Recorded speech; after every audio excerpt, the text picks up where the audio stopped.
Alright, hi, MUCT 211 L class, second year class. This is your week 10 midweek lecture. Obviously the environment here is different. I'm taking this video here at my office at UCR.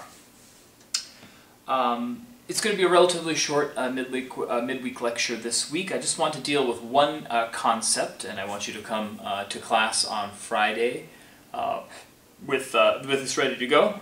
It's going to be another harmonic dictation.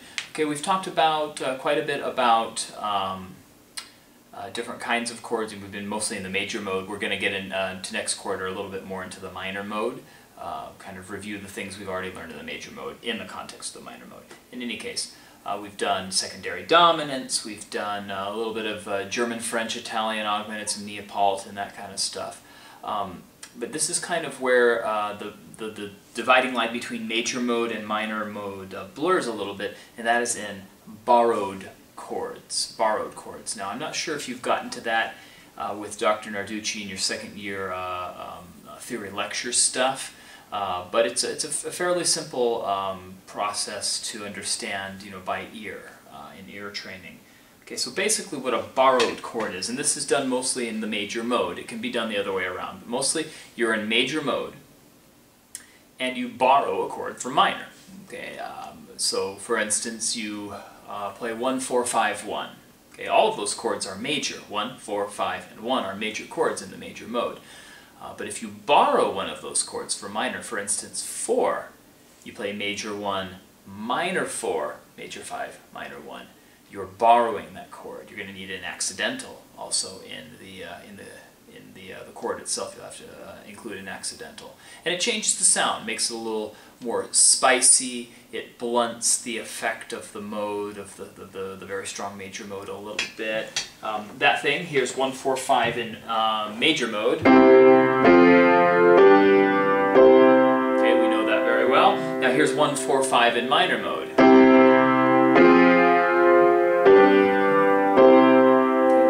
Adds a little bit more, softens the effect of that a little bit. Excuse me. The most common chords to be borrowed in minor are 4, 2. 2 is normally minor in the major mode, and to borrow the 2 chord from minor mode, it needs to be diminished, so it needs to have the 5th lowered. 5, using the minor 5, so lowering the leading tone is something that can be done. Depending on the length of the phrase, 1 can also be borrowed and made minor. Now, you don't want to borrow too many chords, of course, because if you do that,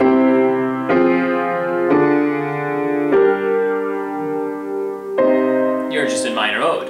Okay, so it's usually used a little bit at a time. Okay, so go ahead and get a piece of staff paper. We're going to do 2 examples today.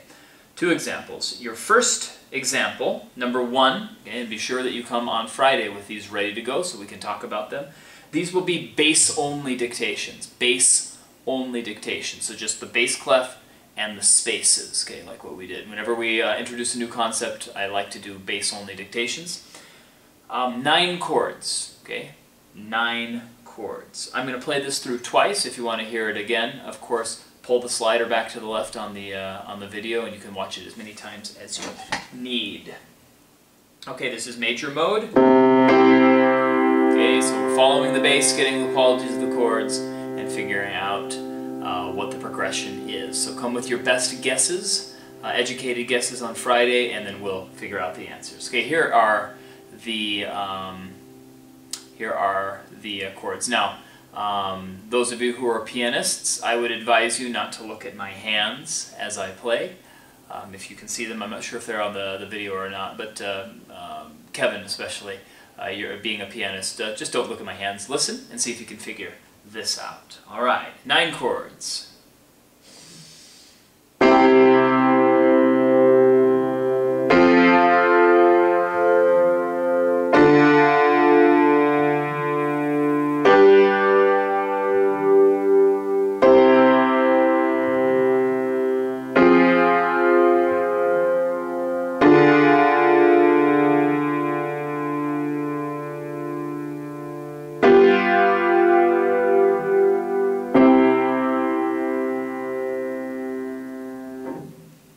Hear it again.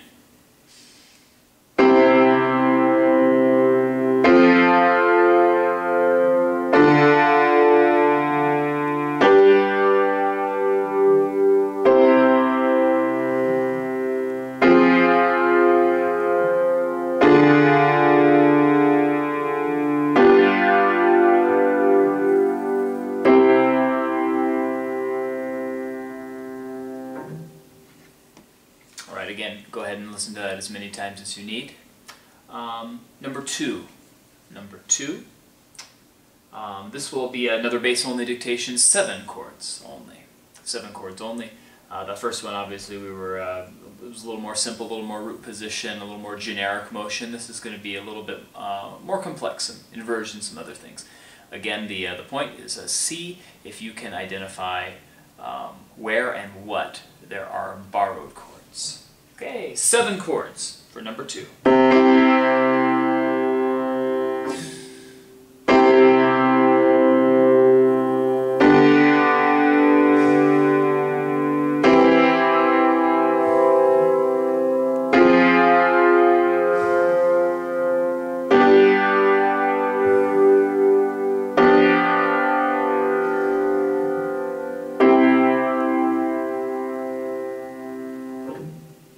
One more time.